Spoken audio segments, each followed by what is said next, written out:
गुजरात के छोटे से गांव सौरपुर में वसंत पंचमी का त्योहार हर साल बड़े धूमधाम से मनाया जाता था। इस दिन गांव का सरस्वती विद्यालय ज्ञान और भक्ति के रंग में रंग जाता। बच्चे पीले कपड़े पहनकर स्कूल आते, देवी सरस्वती की पूजा होती और फिर गीत संगीत, नाटक और कविताओं का आयोजन किया जाता।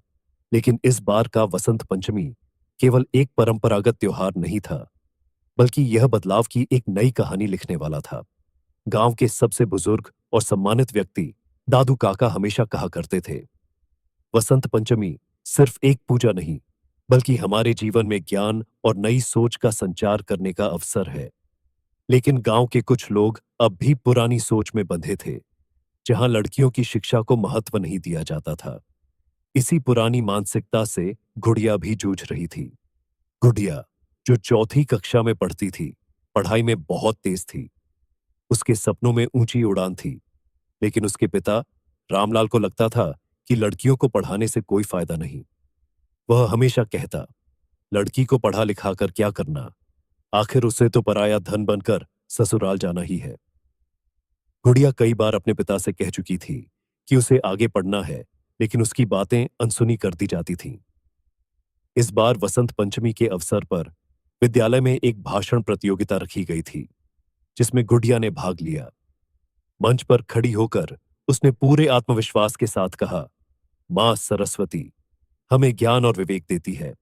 अगर हम खुद ही शिक्षा से वंचित रहें तो उनकी पूजा का क्या मतलब। जैसे वसंत ऋतु में हर फूल को खिलने का हक है, वैसे ही हर बच्चे को पढ़ने का हक है, चाहे वह लड़का हो या लड़की। उसकी आवाज में सच्चाई थी जो हर दिल को छू गई। गांव के लोग आश्चर्य से गुड़िया को देख रहे थे। रामलाल भी अवाक था। उसने कभी सोचा भी नहीं था कि उसकी छोटी सी बेटी इतनी बड़ी और गहरी बात कह सकती है। गुड़िया की बातें दादू काका के दिल को भी छू गईं। उन्होंने आगे बढ़कर कहा, आज इस बच्ची ने हमें सिखाया है कि शिक्षा का अधिकार सभी को मिलना चाहिए। जो समाज अपनी बेटियों को पढ़ने से रोकता है, वह कभी आगे नहीं बढ़ सकता। उस दिन एक नई सुबह आई।